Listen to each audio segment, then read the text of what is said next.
is 'n baie sterk boodskap wat ek vir jou wil gee. We all gonna die. Jy gaan doodgaan. Ek weet nie wanneer nie, jy weet nie wanneer nie. Maar daai dag sal kom.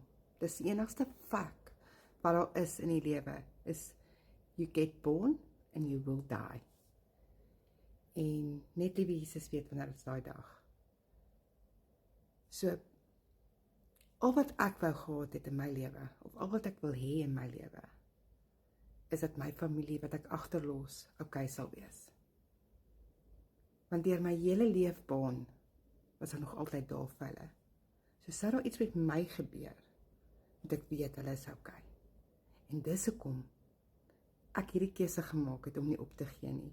Dis hoekom ek hierdie keuse gemaak het om 'n aanlyn besigheid te begin en konstant alles daarin te sit en die blueprint te volg.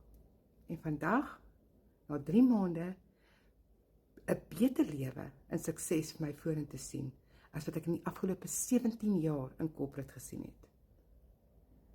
As jy jou lewe wil verander, want ons lewe elke dag, ons gaan eendag dood, het ek vir jou presies die oplossing. My pa het altyd gesê, as jou planne opraak, Michael, het jy probleme. My planne sal nie opraak nie, Dad. En dankie dat ek geluister het. Dankie dat ek 'n go-getter is. Want sonder dit sal ek nooit weet waar ek vandag is nie.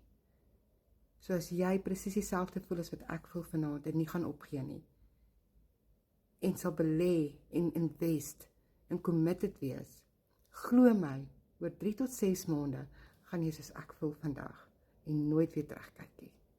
En ek deel dit graag met jou.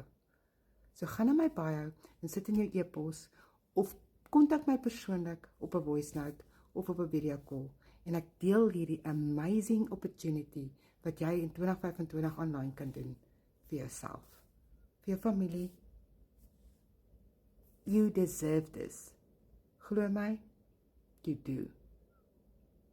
En ek deel dit graag met jou.